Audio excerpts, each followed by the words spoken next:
we wanted to give you another tool around question asking that's going to allow you, now that you have accrued a number of hours practicing, to start to rest more into the coaching session and work less hard.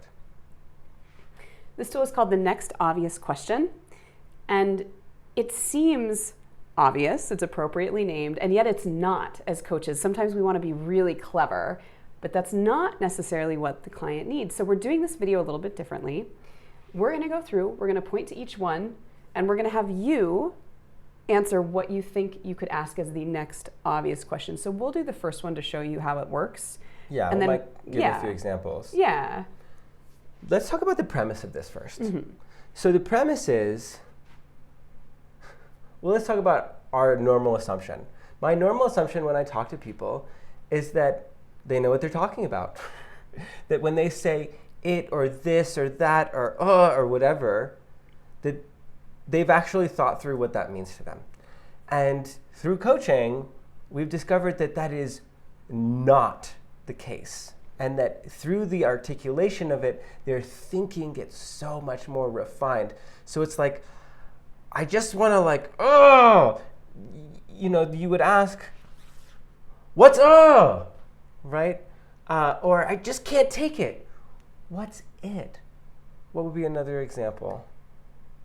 I don't want to use any of the examples we have up here. Yeah, because we're going to test you guys on these. Yeah, I just feel so sad. What does sad mean for you? Yeah, I'm not going to be happy until I feel successful. How would you know that you were successful? Yeah. Right? So it's this idea of begging the question. Right? It's like the last sentence or two sentences they said, what question does it beg? Mm-hmm. Right? If you're really bringing the beginner's mind, we're not taking any words that the clients use for granted. We're using that as an opportunity to dig down into what they actually mean, because oftentimes they don't know. So often, most of the time, they're like, oh. Yeah. So let's go through them, and you're going to talk. You're going to talk at the screen. It might feel weird, but really useful. You're going to talk at the screen, and you're going to come up with your own next obvious question. So, God, he's amazing. What's the next obvious question? What's the next obvious question? Great. Well, let's give it to them now, right? Yeah, he's amazing. What's amazing mean? Or, yeah, what do you mean by amazing? Yeah. I just need her to love me. And so, what would be your next obvious question? And if we move too fast, feel free to pause. Yeah. So out loud right now. Verbalizing is very important with this. Great. So I just need her to love me might be, what do you mean by love me? What does it mean to you to be loved? Yeah. So, do you want to do the next one? Sure. I don't know how to do it. What's the next obvious question? Want to go? What's it? What's it? What do you mean by it? Yeah. I feel anxious. So what would you say to someone who says, I feel anxious? What's the next obvious question? Could be, what does anxiety feel like to you right now? Yeah. How do you know you're feeling anxious? How do you know? I have to be productive.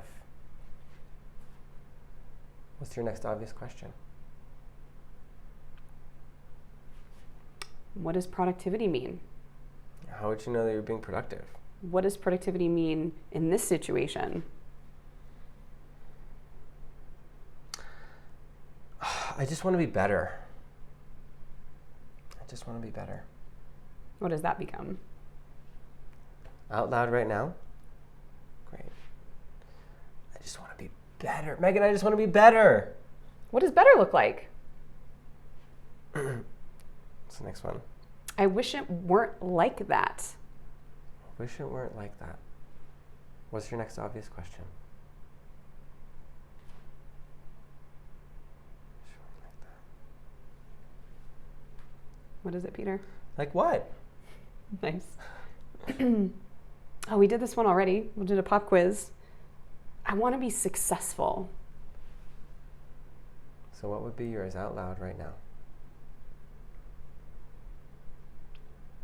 How about, what does success look like? How would you know you're being successful? It's out of my control. Next obvious question. What's obvious about it? Okay.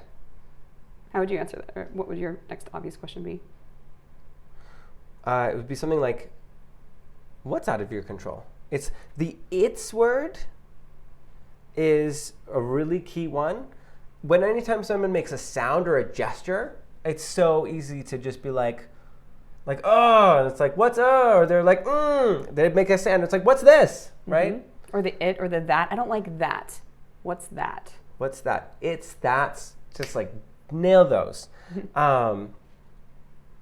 Like anything that's a big concept, like any big concept word, like successful or anxious or productive or better. It's like those are huge open-ended things. What do you mean by that? How would you know? Yeah. There are people who are run by like, I have to be successful, but they never define what that means, and they chase an ever evolving definition that's never nailed down their whole life, and it stops them from having satisfaction. So these questions are like very seriously productive. They really move the dial forward in helping them be able to arrive anywhere and know what it is that they actually are thinking, feeling, experiencing, and desiring. Yeah. One more thing about words like successful. They might say, it means this. And then as soon as it comes out of their mouth, they're like, wait a second, that's someone else's definition of successful. That's not what I want. But they've never verbalized it. They've just taken it as a given. So there's assumptions that people make all day long about what they mean. And then there's assumptions that we make as coaches about what they mean. And if we're all bringing our assumptions, we're missing a huge opportunity for clarity. So this is all about essentially checking our assumptions. Yeah. And the other thing, like let's use the successful example again. It's like you might ask them, how would you know that you're successful? And they're like, I have no idea. And it's like, well, how would you ever know you would have arrived? And they would be like, I guess I wouldn't. That's a powerful conversation.